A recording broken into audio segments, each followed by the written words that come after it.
Buenas tardes, mi nombre es Stephanie y hoy les vamos a hablar sobre el cuidado y la protección de los trabajadores y mi grupo está conformado por Daniela Machado, Roberto Arcia, Andrea Gómez y a continuación les estaré hablando sobre el primer video de la actividad. En este caso se pudo observar que el trabajador se encontraba laborando en el Magdalena y la empresa lo trasladó hacia el Chocó. Y resulta que un día el trabajador se dirigía desde su casa hacia el trabajo, que solamente quedaba a 4 cuadras.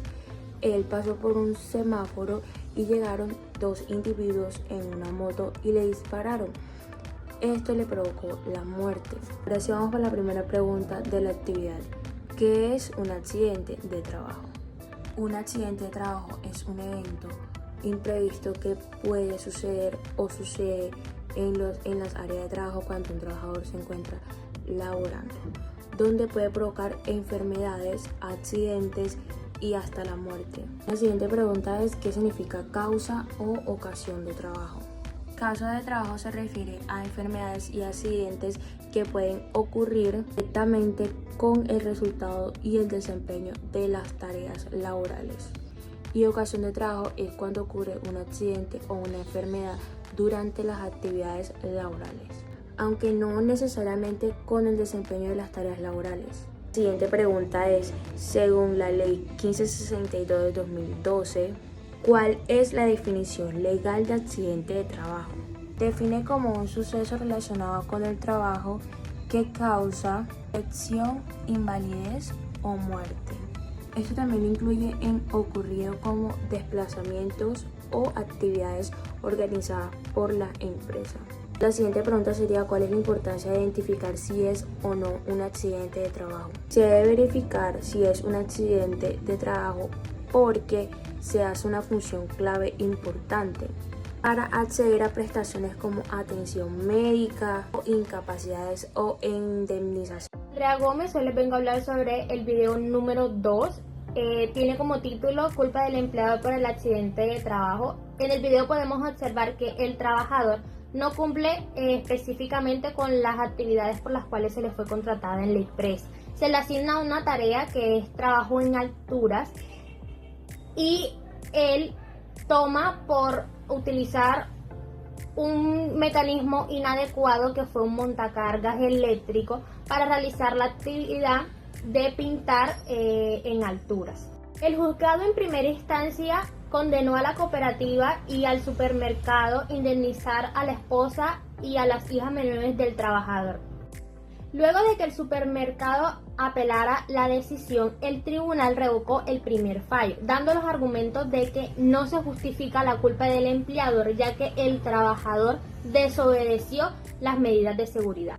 Asimismo, la postura que tomó la sala de descongestión laboral fue defender al trabajador teniendo en cuenta de que no obedeció y que utilizó un mecanismo inadecuado. También se presentaron unas concurrencias de culpa que no exonera al empleador, ya que la empresa incumplió de tener un buen control en trabajo en altura, ni las herramientas ni los elementos de protección personal adecuados para la actividad.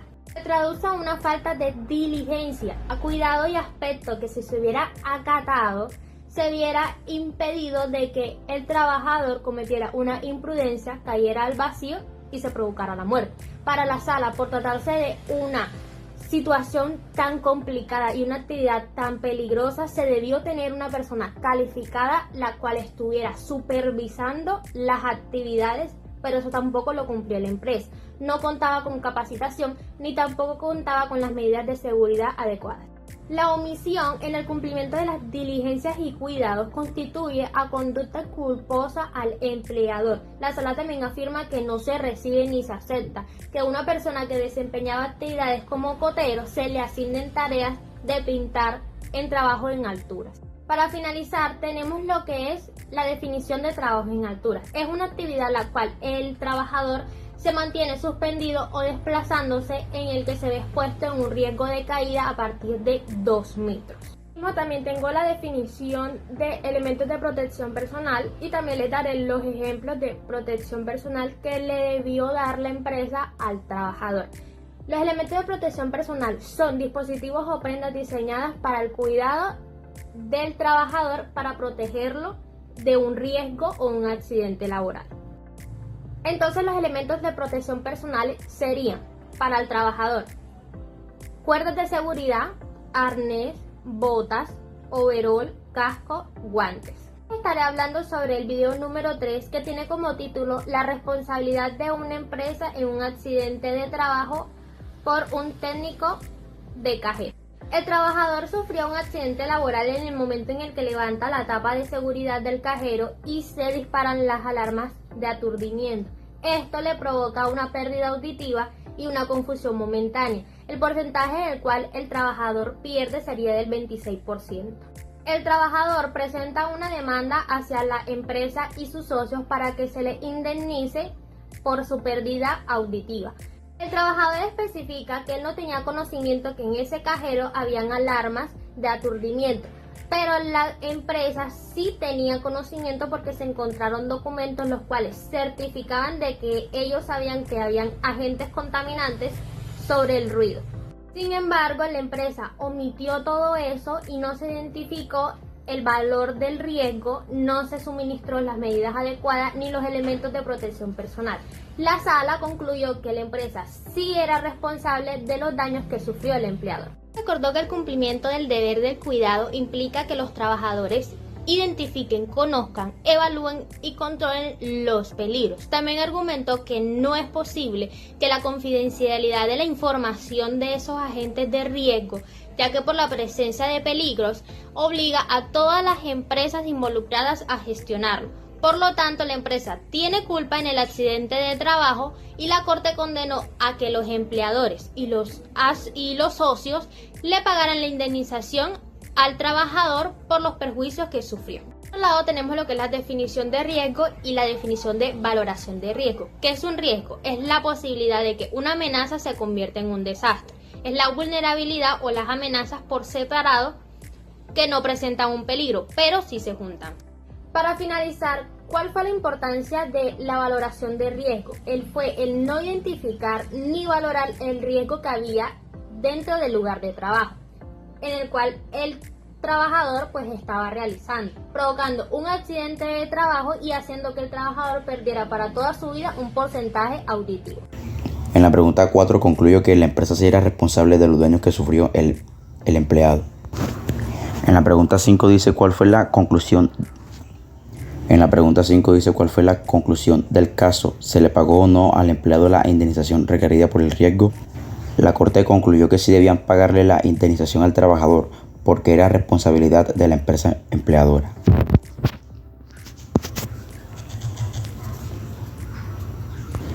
La sexta dice, ¿qué es el riesgo? El riesgo es la causa en la que el trabajador esté expuesto. En este caso, las alarmas de seguridad causaban un peligro inminente y más porque la empresa no tuvo en cuenta al trabajar, ya que no le suministró elementos de protección para su seguridad. La pregunta 7 dice cuál fue la importancia del riesgo en este caso. En este caso, si la empresa hubiese hecho una valoración de riesgo antes de mandar al trabajador a hacer el mantenimiento, se hubiesen dado cuenta con la magnitud del problema, y en esto se basa a la importancia de la participación y la responsabilidad de la empresa, que no es solo contratar por contratar a una persona para que trabaje. Mi nombre es Roberto Arce y vengo a hablarles sobre la enfermedad laboral de un piloto con ansiedad y depresión. La Aeronáutica Civil declaró a un aviador no apto para las actividades de vuelo y suspendió su licencia. Con base en ello, la Junta Especial de Invalidez de los Aviadores señaló que tenía una condición médica de origen profesional. En la primera pregunta encontramos cuál era el trastorno que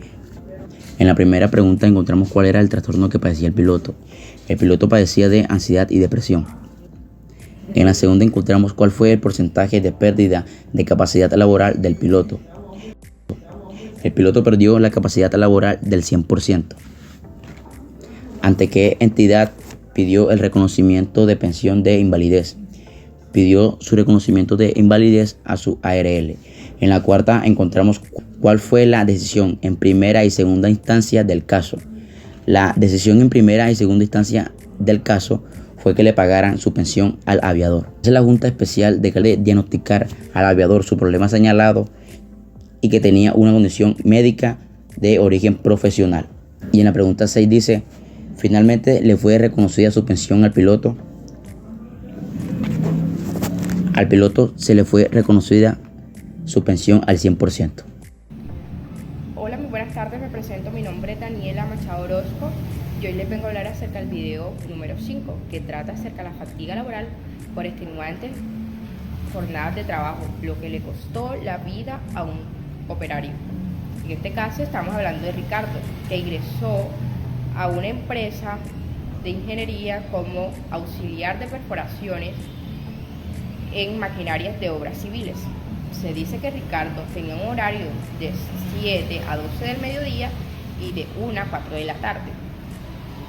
El día de la muerte de Ricardo estaba laborando horas extra, es decir, estaba trabajando hasta las 8 de la noche. En ese momento Ricardo estaba trabajando en una tubería, o sea, estaba atesando una tubería, lo que en la parte de atrás de él había una palanca, y el momento del compañero girarla, le ocasionó la muerte con un golpe en su cabeza.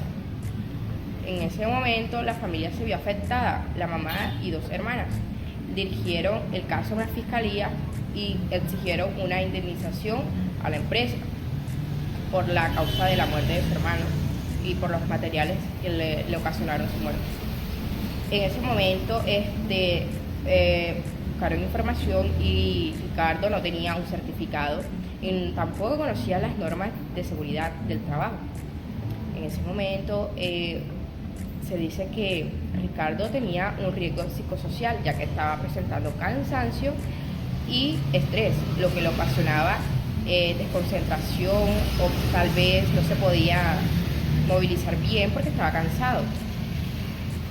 Al igual que la empresa se vio afectada porque no le estaban permitiendo otras horas de descanso para poder él cumplir ese horario tarde, ya que el trabajo estaba un poco pesado y las horas eran extras, y entonces se vio afectada la empresa de igual manera. En ese momento el juez decidió tomar la decisión de llamarle la atención a la empresa porque no estaban cumpliendo con las normas de seguridad, y así terminó el caso de Ricardo.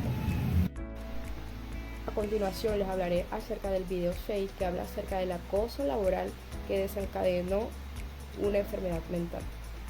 Habla acerca de una muchacha que trabajaba en una universidad. Primeramente se sentía súper bien, pero simplemente a pasar los días fue discriminada por un docente directivo que le hacía, podría decirse que bullying por el lugar de nacimiento, o la maltrataba verbalmente porque de donde ella era, y ella se estaba sintiendo súper mal, con mucha ansiedad, con mucha depresión, hasta llegar al fin de ser diagnosticada con ansiedad y depresión. Luego de haber sido diagnosticada, ella llevó ese documento a su universidad, a su lugar de trabajo, y el director que le hacía la discriminación no se la aceptó, se la canceló. Entonces, al momento de que ella fue cancelada porque no le dieron ese cargo o ese derecho que ella se merecía, la llevó a fiscalía, y en fiscalía le dieron el lugar a ella, porque obviamente eso es un delito, y por más que la persona esté en condiciones buenas o malas, tienes que siempre el director o la persona que lo dirige darle el lugar primeramente a la salud de la persona, y mucho menos discriminarla porque está cometiendo un delito primero que todo y la está haciendo sentir mal, y por culpa de él ella está como está. Entonces ahí estamos hablando de que la muchacha fue diagnosticada con una enfermedad por el profesor o por el director de su universidad.